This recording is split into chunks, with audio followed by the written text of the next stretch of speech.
Olá pessoal, espero que vocês estejam bem. Nesse vídeo a gente vai estudar os modelos atômicos. Ao longo da história da humanidade, existiram vários modelos para explicar a estrutura do átomo. Hoje a gente sabe que toda a matéria ela é constituída de átomos. Mas em algum momento da história da humanidade, alguém se perguntou de que era constituída a matéria. E isso aconteceu lá entre o século VII e o século V a.C., principalmente com os filósofos da natureza. Esses filósofos, eles propuseram várias ideias para explicar de tudo que é feito o universo. Mas eu vou falar de dois deles, o Demócrito e o Leucipo. Eles falavam que o universo era constituído de átomos e que esses átomos seriam pequenas partículas indivisíveis. E daí o nome átomo. Entretanto, os primeiros estudos científicos que buscavam elaborar um modelo de átomo surgiram lá no século XIX, mais precisamente em 1808, com um cientista inglês chamado John Dalton. O John Dalton, a partir de estudo de outros cientistas, retomou a ideia de átomo do Demócrito e do Leucipo e propôs um modelo atômico. Esse modelo atômico do John Dalton ficou conhecido como bola de bilhar. Por quê? Porque, de acordo com ele, o átomo seria uma esfera maciça, indivisível e indestrutível, semelhante a uma bola de bilhar. De acordo com a teoria atômica de Dalton, toda matéria é constituída de átomos. Átomos de um mesmo elemento químico são iguais entre si. Átomos de diferentes elementos químicos diferem entre si no tamanho e na massa. E além disso, ele também propôs alguns símbolos para representar os elementos químicos.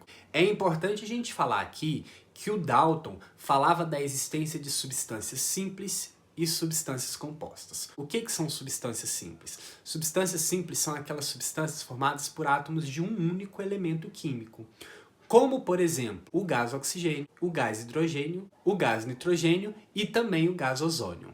Já as substâncias compostas, elas são formadas por átomos de diferentes elementos químicos, ou seja, ele é resultado da combinação de átomos de elementos químicos distintos, como, por exemplo, a água, que é constituída de 2 átomos de hidrogênio e 1 de oxigênio, o dióxido de carbono, que é constituído de 2 átomos de oxigênio e 1 de carbono. Esse modelo atômico ele foi aprimorado ao longo do século XIX, mas ele não explicava algumas coisinhas, como, por exemplo, o comportamento elétrico da matéria. E durante o século XIX, vários estudos foram realizados tentando explicar o comportamento elétrico da matéria.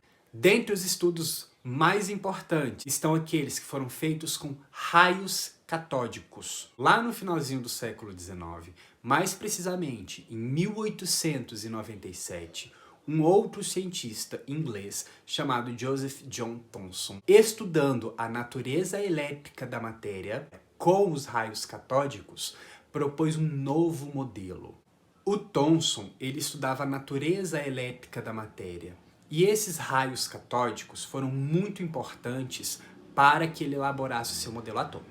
De acordo com o modelo atômico de Thomson, o átomo não é indivisível, mas existem partículas de carga elétrica negativa no átomo.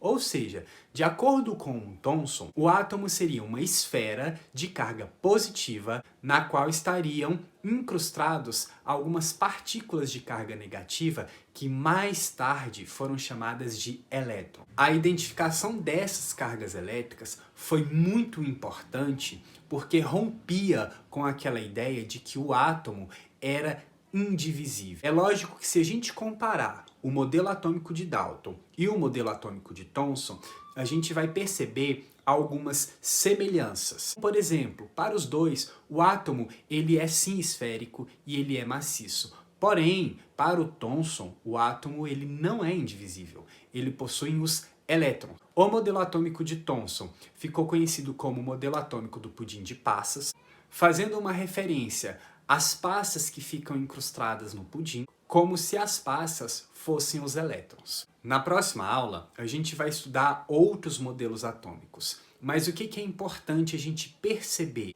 É importante a gente perceber que a ideia do átomo ela foi evoluindo ao longo da história e diversos cientistas contribuíram para se chegar ao modelo atômico que nós temos hoje em dia.